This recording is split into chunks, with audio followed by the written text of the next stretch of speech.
time, I thought I'd come outside, seeing as it's such nice weather, rather than reading before bedtime. So the last time we read the book, Sophie just hidden herself under the blankets. Well, let's see what happens next. Under the blanket, Sophie waited. After a minute or so, she lifted a corner of the blanket and peeked out. For the second time that night, her blood froze to ice and she wanted to scream, but no sound came out. There at the window, with the curtains pushed aside, was the enormous, long, pale, wrinkly face of the giant person staring in. The flashing black eyes were fixed on Sophie's bed. The next moment, a huge hand with pale fingers came snaking in through the window. This was followed by an arm as thick as a tree trunk, and the arm, the hand, the fingers were reaching out across the room towards Sophie's bed. This time Sophie really did scream, but only for a second, because very quickly the huge hand clamped down over the blanket and the scream was smothered by the bedcoats. Sophie, crouching underneath the blanket, felt strong fingers grasping hold of her, and then she was lifted up from her bed, blanket and all, and whisked out of the window. If you can think of anything more terrifying than that happening to you in the middle of the night, then let's hear about it.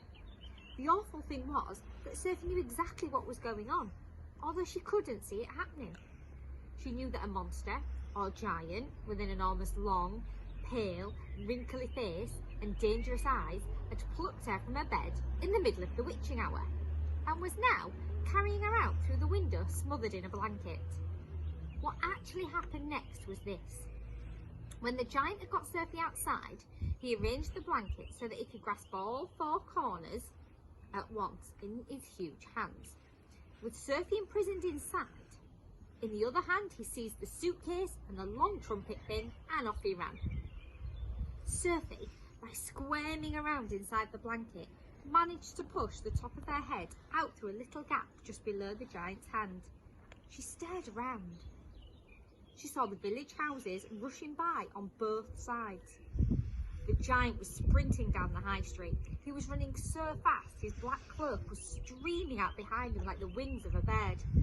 Each stride he took was as long as a tennis court. Out of the village he ran, and soon they were racing across the moonlit fields. The hedges dividing the fields were no problem to the giant. He simply strode over them. A wide river appeared in his path. He crossed it in one flying stride. Sophie crouched in the blanket, peering out. She was being bumped against the giant's leg like a sack of potatoes. Over the fields and hedges and rivers they went, and after a while, a frightening thought came into Sophie's head. The giant is running fast, she told herself, because he's hungry and he wants to get home as quickly as possible, and then he'll have me for breakfast. This is just getting scarier and scarier. We'll leave the next chapter until next time. See you all soon.